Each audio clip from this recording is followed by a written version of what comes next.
Adam, thanks also for your time as always. I just want to start with this week's discussions between President Biden and Prime Minister Morrison. Both clearly are concerned about China and the next phase for the global economy and their own economies as well. What sense did you take out of those meetings this week?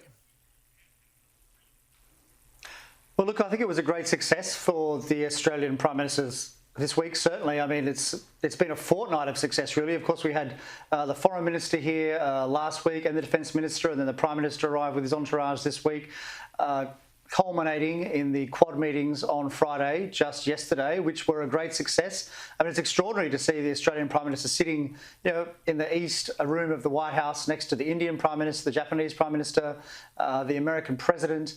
I mean, it was very interesting in those meetings that they never mentioned China, of course, but I mean, it's obviously this Quad grouping, this supercharged Quad grouping is very much a strategic play by the US and Australia and those other countries to contain Chinese aggression, Chinese power. So, we've also, of course, we've seen the exchange of nationals this week too. But look, I mean, I think you'd be wrong to think that was in any way a thawing of relations between the US and China, which are really at their lowest point for some decades. Yeah, I was going to ask you about that because obviously Meng Wanzhou, who is the former chief financial officer and the daughter of the founder of Huawei, has been released from Canada overnight on extradition charges and to the United States in return for two Canadian nationals being sent back to Canada from China. Now, I just wondered, again, there were conversations between President Biden, the Chinese President Xi Jinping this week.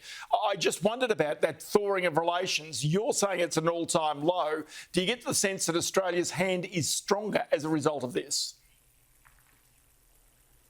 Well, certainly I think Australia's hand is now stronger as a result of the AUKUS agreement. That's certainly true. I mean, Australia's very much been brought into the American military tent, if you like, with the announcement of this new security pact. I think we're in a stronger position. I mean, China has expressed its frustration with the new pact. I mean, its opposition to it. And of course, it's not just that pact, it's also the Quad meetings at the same time, where in the White House yesterday, you saw these four leaders of large democracies, especially the other three, of course, continually burnishing their democratic credentials. I mean, it was very much a pointed reference to Chinese authoritarianism. And the President and the Australian Prime Minister both stressed in their opening remarks how successful the Quad had been so far and what they'd achieved so far with vaccines, with climate change policy, and they want to expand the dialogue to include 5G networks, critical minerals, and so forth.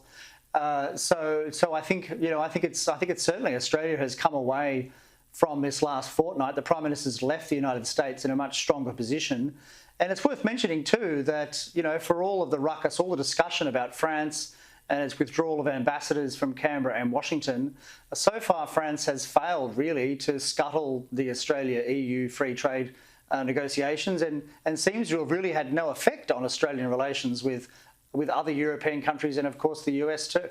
The Australian's Washington correspondent and also our Sky News contributor, Adam Creighton.